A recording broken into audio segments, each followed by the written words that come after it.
There's a certain amount of maintenance involved in living off grid with systems you built yourself, whether that's refurbishing a tabletop after a hard winter or making sure that you've got water for a hot shower. All of it takes time, and all of it's part of the life here. Over the winter, the rain and snow and probably pollen in the spring when it was wet got onto the table, and it obviously trashed the finish that I had on it last year. So I'm in the process of taking it from this to a sanded variety. That's what the benches look like when I sand them down, and then here's the raw top. Now I am leaving some of the dark. I like that it brings out the grain, but I'm in the process right now of applying some tung oil finish, which darkens everything up and will help to soak into the wood and keep it from drying and cracking. It's going to be a multi-day process just because this stuff is sticky until it dries.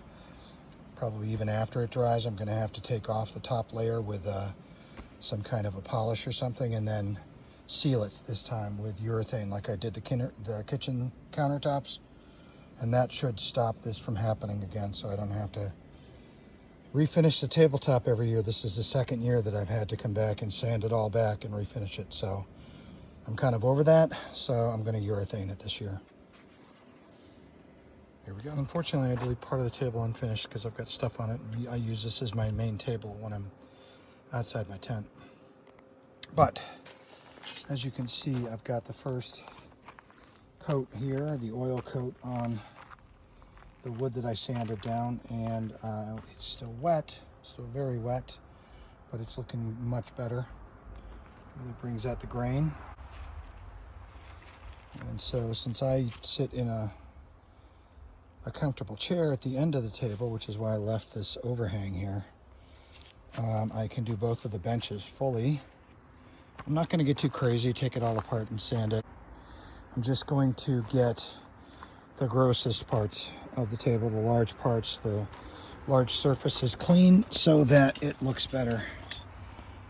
So this has to soak in probably for at least 12 hours, and then I'll be able to wipe off any excess and start the varnishing part. Poor Cooper's trying to sit down and his legs don't work like they used to. So this is a mix of tung oil and mineral spirits. And the tung oil is to penetrate and protect the wood. The mineral spirits help to carry the tung oil into the wood grain. And he finally was able to sit down. Good job, buddy. To carry the tung oil into the wood grain to help it penetrate and then flash off. So it should help with the drying of the tung oil, which generally takes a long time. Tung oil is pretty thick, at least the stuff that I've got, and sticky. So I mixed up a batch of that. You can see it here, relatively clear. It's got a little bit of white from the mineral spirits. And then I'm going to use the remainder of this to coat the uprights for my kitchen, which are a little bit dry this year after returning them from the winter. So I'm going to get to that.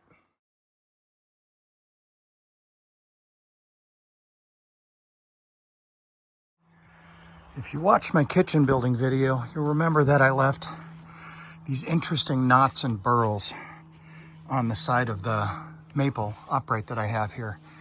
And they're great, they look awesome. But the unfortunate thing is they have these little curls in there. I don't know if you can see that. See if I can get it to focus. But they collect mold essentially. So I've just used a small wire brush to clean out those little crevices and then brush the whole thing down, and now I'm going to oil it.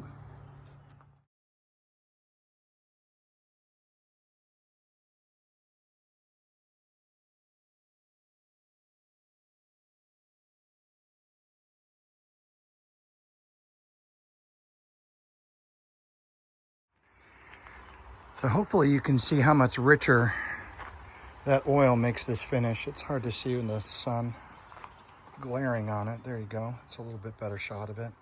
It just darkens up the colors and makes everything richer. More importantly, it adds a protective layer to the outside of the wood to slow down the drying process. It's going to dry But slowing it down like this. Now this piece of maple in particular did sit for 2 years with the bark on to try and keep it from cracking. We got a little bit of spiral crack around it, but not bad. And the oil helps to protect the wood as well as slow down that continuing drying process. The slower it dries out, the less likely it is to split and crack and check. So I've got some more work to do, and I've also got to do the other post over there. But again, you don't have to watch me do this for an hour. I'm gonna try and get this work done and I'll get back to you. So today is hot. It's I think about 11:15. It's already 87 degrees and the humidity is like 90%. So they're expecting it to be a heat index of like 102, 104 by the middle of the afternoon. And so on days like this, I try to work in the mornings. And then when it starts to get hot and humid, I clean up and then I either go do chores, run around town, stay in the air conditioning in the car as much as possible. Or Cooper and I come to places like this. Say hi, Coop.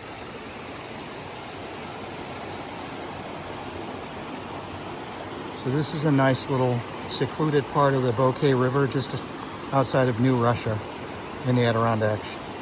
And this pool is pretty deep. It's actually deep enough that you can sit in it and go up to over your chest, almost to your neck. So it's great for cooling off. It never really gets over, I think in the hottest part of the summer last year, it got to like 65 degrees, 67 degrees, the water. And now I haven't been in there yet, but I'm guessing it's probably 60 degrees, maybe a little less. But that's exactly what I'm looking for. It's hot out here. I want to get in some cold water. Cooper is not a water fan, surprisingly, given that he's part lab of some kind. But he likes to walk around in the woods. I'll keep him on a lead so that he can't go far. And I'm going to cool off. See you. So one of the many chores to keep this place running around here is to fill up the water barrel. So a few years ago, I was able to get a good price on this 275 gallon IBC tote. You can see I've got it marked off for water levels because they are imprinted on the side of the tote, but they're hard to read. So I just highlighted those with a little bit of a Sharpie. And so what I do is I get my hose, which runs all the way over to the well, which you can barely see past the tent in the distance. And I open up the hose end wide open, drop it in here, walk over to the well, turn a generator on to run the 120 volt pump that's at about 110 feet down. And then I pump it full of water. I can get probably 150 to 200 gallons at a pop. I don't like to drain it all the way down to the pump. So normally I'll put between 100 and 125 gallons in each time I fill this. Matt and I did this when we got here, and I'll shake in a few granules of chlorine. This is a pool shock chlorine. It's designed to do, this 1 pound bottle is designed to do 12,000 gallons of water. So I'll shake in maybe a teaspoon and a half of pool shock. That will kill any of the microbacteria in there, kills any algae or prevents algae. And it also, because it's designed for pools, it tends to clear itself out. So after probably about a couple hours, it won't smell like chlorine anymore. Now this is a food grade IBC tote that I picked up in Vermont, just across the border. I did not get one with a cage. Kind of wish I had. It was only another $30 or $40 to add the cage to it. But I got this tote for about, I don't know, 25 bucks on Marketplace. And we're at 200 gallons. I started at around 100 gallons. You can see how quickly this goes up. So I'm going to go walk over to the well, turn off the pump, and then turn off the generator. But yeah, I got it for about $25 to $30 on Marketplace, and it gives me a tremendous amount of water. One fill up like this will last me almost a month if it's just me and Cooper here. So setup of filling the IBC tote water tank for the portable shower, outdoor shower I should say, is the reverse of the teardown. So I'm going to go through the teardown with you. I'm going to remove the hose, which you can see the condensation. That was not in the tank.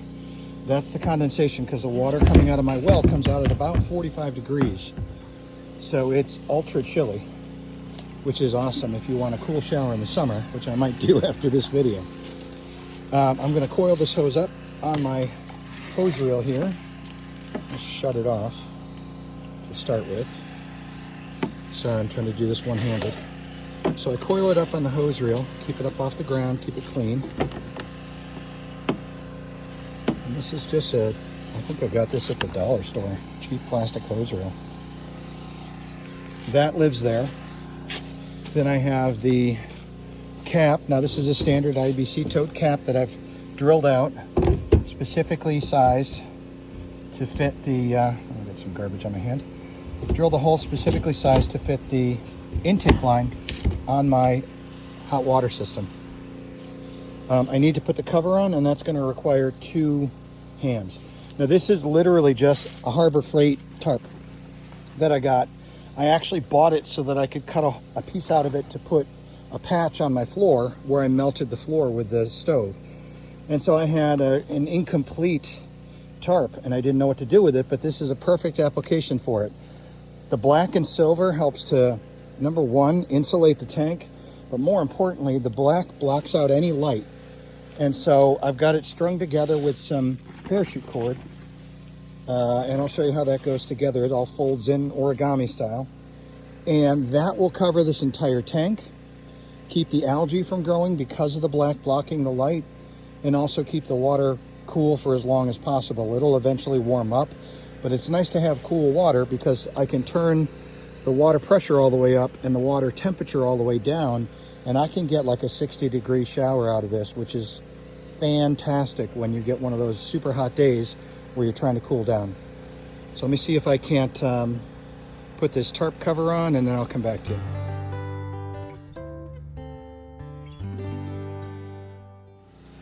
So I need something that's quick to install, easy to remove, and will stay in place. So what I've done is I've kind of tried to fold this envelope style.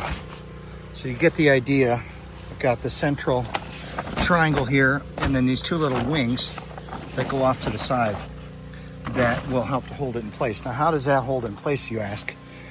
Well, if I do the same thing over here, you can see this one's up off the ground a bit. So let's put this one back into place. Flip this out, tuck that in. Watch out for the spider eggs, because they love any place they can get out of the weather. Let's see if I can't get this folded back into place. I'm going to put you down. So now both sides are folded envelope style, and I'm going to just use my handy dandy weight to weigh this side down so it doesn't move. Then we'll go over to the other side. We'll gather our other weight, which is right here, and weigh that side down. And now we got a slight pressure fit that holds the top in place. The only trick is lining up the feeder hole with a hole in the top of the tank. And then I just take my hose, pull it back out, feed it back down,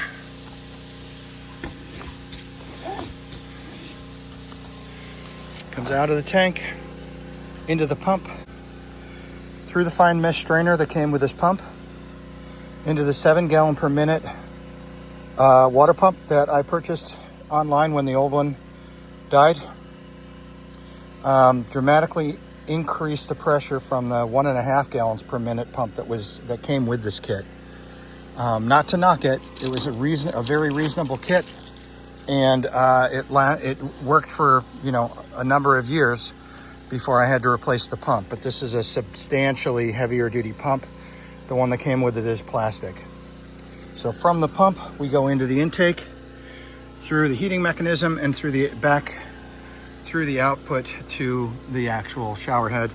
And you can see the gas line hooked up to a 20-pound tank down there. Now I have got a 12-volt battery that runs my pump, and that's hooked up to a solar panel system.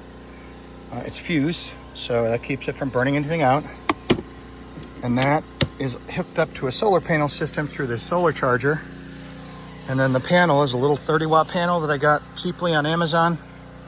And it sits out here and charges the battery all day long.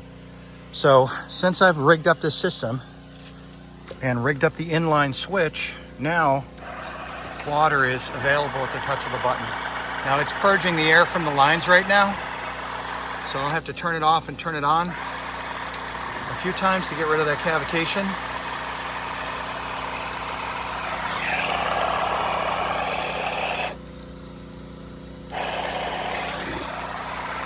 But it's as simple as that.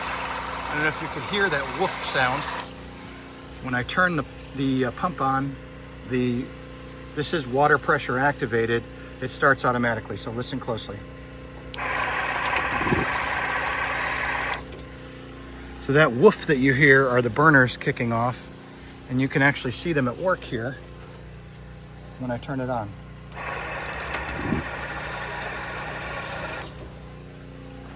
So that's the shower system.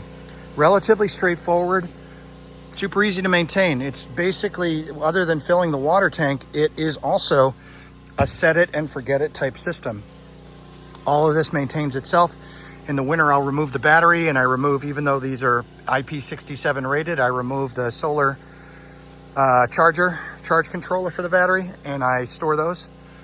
But other than that, set up and tear down is quick, and I have no maintenance issues. I'll occasionally have to replace the D batteries that are in the on-demand hot water tank that run the igniter system. But that's pennies to run a hot shower in the middle of the woods all summer long. So you've likely seen this in other videos in the background, but that's what lives under that big black tarp, is a 275 gallon IBC tote, and that's how I fill my water. I have a couple types of polyurethane here. This one is a fast drying polyurethane, warm gloss, which is going to give it a little bit of a yellow color, but the goal here is to get on a quick coat, let it harden, possibly more than one quick coat. I've got about a half a can in there. But I'm going to do all of the items that I oiled and sanded down yesterday. Get at least the flat surfaces, the bench and the half of the table that I got yesterday. Let that dry, and I may come back either with another coat of that fast drying or some of this wipe-on polyurethane, which is a warm satin. Again, it's going to give it more of a yellow type of finish, but this is a little bit more dull, and then that's a little bit more glossy. So I'm thinking I'll finish with this one, but I may put 2 coats of this on just to be sure, because this stays outside year round, just like the countertops. And I think I did 3 or 4 coats on the countertops. So I'm just applying this with the only clean brush I have, which is itty bitty, but just gonna, do a thin coat. Don't want to have a super thick coat that's going to take a long time to dry. I'm just going to wipe it on as thin as possible. Make sure I get down inside the cracks here and get the sides of the table, although I didn't really get a chance to sand, or it looks like clean them very well. But I don't want to do this again.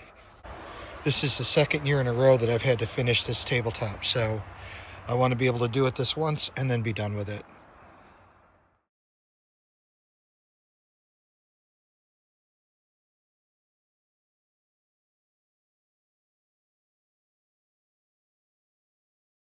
So that's the first coat on this half of the tabletop. You can see it looks very glossy. That will dull out a little bit as it dries.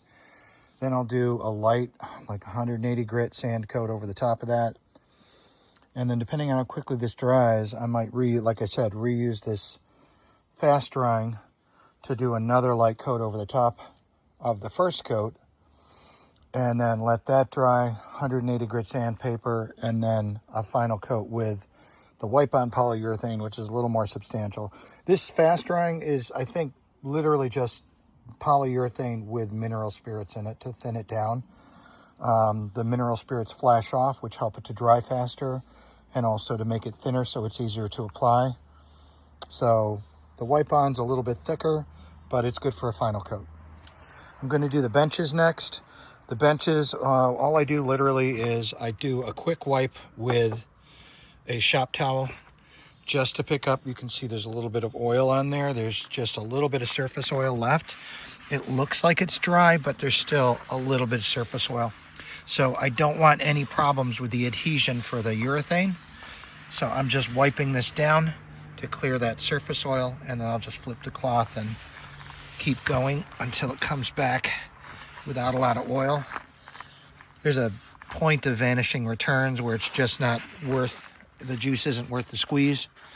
But for this application, I think that's going to be good. And again, I didn't sand it all the way back to raw wood. I left some of the discoloration. It brings out the grain, and I like it. It makes it look rustic. So I'm going to do the other side. I'll wipe it down, and then I'll do a light coat of the polyurethane, and I'll get back to you. You don't have to watch me. It's like watching paint dry. Okay. So that is the first coat on both benches. See how shiny that is, and over here. As well as the portion of the top that I was able to get sanded and prepped last night. So I'm going to let these dry. You can see that, hopefully you can pick that up on camera, but the gloss is almost off of the top that I did. So by the time I finish both the benches, most of the top is fairly dry. I'm going to let these go completely dry. I've got some supplies to pick up in town, including some larger paint brushes and some mineral spirits to keep these brushes clean. And I'll be back. Say good morning, Coop. So this morning, with Cooper's help, I was able to sand back and oil the rest of the tabletop. So I put the first coat of varnish on the benches and the back half. It is taking an incredibly long time to dry because it's so humid here. There's actually weather alerts out for heat index warnings. They're expecting them to be close to 100, maybe 104 today. So I have a solution for that coming in the mail or in UPS. And I'll talk about that in another video. But for now, while it's cool, it's about 10 o'clock here, I'm going to try and get as much of this done as possible. So here is the finished picnic table. It still needs to dry a little bit. And then I'll do a light sand on top just to take the sheen off. But yeah, that should be considerably more water resistant than it has been. There are some parts that I need to do, such as some of the legs. Stuff up underneath was actually pretty well protected, but some of the legs that are exposed need a little bit of love. So I'm going to wait till this is finished and then roll it so that I can get the bottom pieces. But that is significantly better than it looked before. So except for the final sand, the picnic table finish is done. It's still not tacky, but it's still a little bit soft. So I'm going to let it cure for a few days. We had some rain last night, and I dried off the table a little bit. But you can see, hopefully you can see that the water just beads up on this new finish. So this will be theoretically stronger than it was.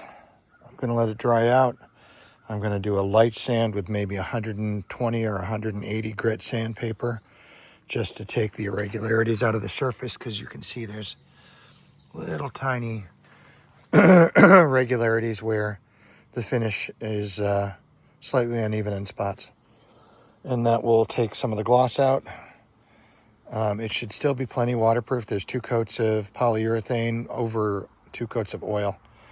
But yeah, almost done.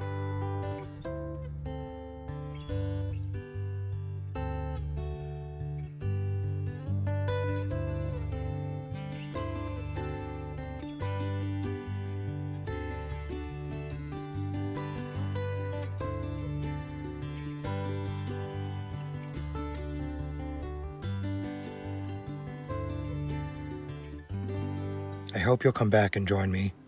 Like and subscribe if you want to make sure you see the latest updated videos. Thanks again for coming back. back to the Adirondacks.